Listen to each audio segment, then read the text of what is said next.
کا ہمارا سفر ہے سسرال سے مائکے کی طرف۔ سفر کی دعا تو پڑھ لیے، لیکن وہ مسئلہ اس بات پر تھا کہ شوہر اور بیوی کا خلا ہو چکا تھا اور مجھے یہ بات سن کر بالکل بھی اچھا نہیں لگا۔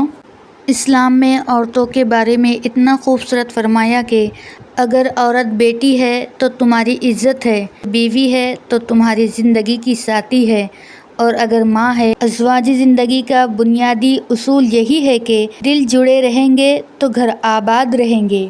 حضرت علی رضی اللہ عنہ فرماتے ہیں کہ جس انسان کو 5 نعمتیں مل گئی وہ سمجھے کہ مجھے پوری دنیا کی نعمتیں مل گئی۔ نمبر 5، نیک بیوی۔ میاں بیوی دونوں ایک دوسرے کے لیے لباس کے مانند ہے اور اللہ تعالیٰ کی نشانیوں میں سے ہے تاکہ تم ان سے سکون حاصل کر سکو۔ تو شوہر اور بیوی کو چاہیے کہ چھوٹی چھوٹی باتوں کو نظر انداز کرے، درگزر کرے، معاف کرے، اور اللہ تعالیٰ طلاق ہو جانے کے بعد تو ایک شوہر کو دوسری بیوی مل جائیں گی، ایک بیوی کو دوسرا شوہر مل جائیں گا، لیکن کیا ان بچوں کو اپنے ماں باپ کا پیار ملے گا؟ نہیں، ہرگز نہیں مل سکتا۔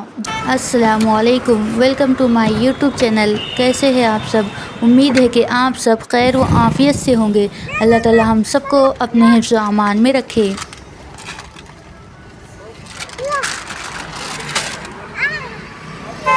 آج کا ہمارا سفر ہے سسرال سے مائکے کی طرف، اور مجھے ایسا لگتا ہے کہ سفر میں جب بچے ساتھ ہو تو سفر کی دعا پڑھنے کے بعد سب سے ضروری کام کھانے پینے کی چیزیں ضروری رہتی ہے، جیسا کہ یہ دیکھیے۔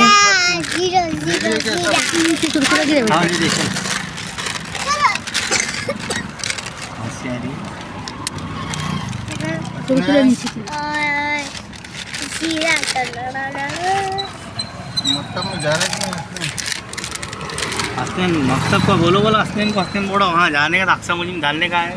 گھر میں چلا رہے بھائی۔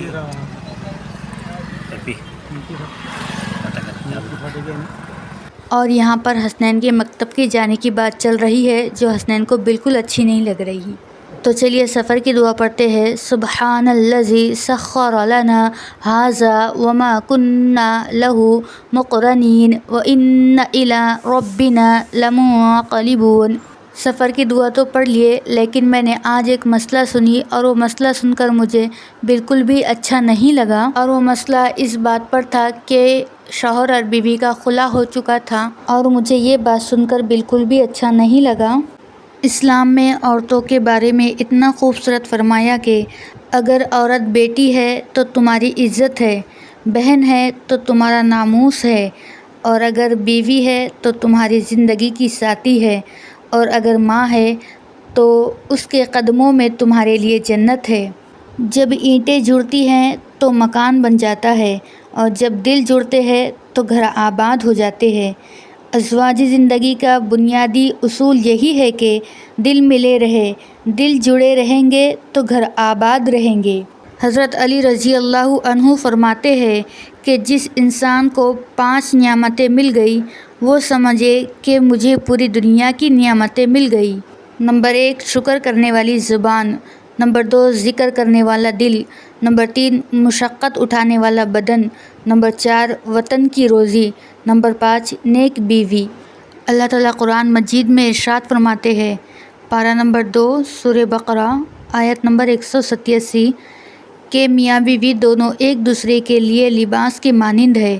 خاوند بیوی کا لباس اور بیوی خاوند کا لباس ہے، اور اللہ تعالیٰ کی نشانیوں میں سے ہے کہ اس نے تم میں سے تمہارے لیے جوڑے بنائے تاکہ تم ان سے سکون حاصل کر سکو۔ تو شوہر اور بیوی کو چاہیے کہ چھوٹی چھوٹی باتوں کو نظر انداز کرے، درگزر کرے، معاف کرے، اور اللہ تعالیٰ نے شوہر اور بیوی کا اتنا خوبصورت رشتہ بنایا ہے تو اس رشتے کو خراب نہ کرے۔ خلا اور طلاق جیسی لعنت سے پرہیز کرے۔ طلاق ہو جانے کے بعد تو ایک شوہر کو دوسری بیوی مل جائیں گی، ایک بیوی کو دوسرا شوہر مل جائیں گا، لیکن کیا ان بچوں کو اپنے ماں باپ کا پیار ملے گا؟ نہیں، ہرگز نہیں مل سکتا۔ جب اللہ تعالیٰ نے اس دنیا کو بنائے تو سب سے پہلے حضرت آدم علیہ السلام کو پیدا فرمائے، اور انہی کی پسلی سے حضرت حوا علیہ السلام کو پیدا فرمایا، تو پتہ یہ چلا کہ سب سے پہلا رشتہ اس دنیا کا میاں اور بیوی ہے، اور سب سے آخر میں بھی جنت میں باقی رہنے والا رشتہ میاں اور بیوی کا ہے۔ نہ ماں باپ، نہ دادی دادا، نہ نانی نانا، جنت میں صرف میاں اور بیوی کا رشتہ رہے گا۔ شادی ہو جانے کے بعد میاں اور بیوی کو چاہیے کہ ایک دوسرے کی کمیاں اور خوبی کے ساتھ ایک دوسرے کو قبول کرے، ایکسیپٹ کرے۔ اسی سے رشتہ باقی رہتا ہے، قائم رہتا ہے، اور ایک دوسرے کے ساتھ درگزر کا اور معافی کا معاملہ کرے۔ خیر، بات تھوڑی سی لمبی ہو گئی۔ اللہ تعالیٰ سے میری دعا ہے کہ اللہ تعالیٰ کہنے سنے زیادہ عمل کی توفیق عطا فرمائے۔ کامنٹ میں آمین کہیے اور میرے چینل کو سبسکرائب کریے۔ جزاک اللہ۔ اللہ حافظ۔ السلام علیکم ورحمۃ اللہ۔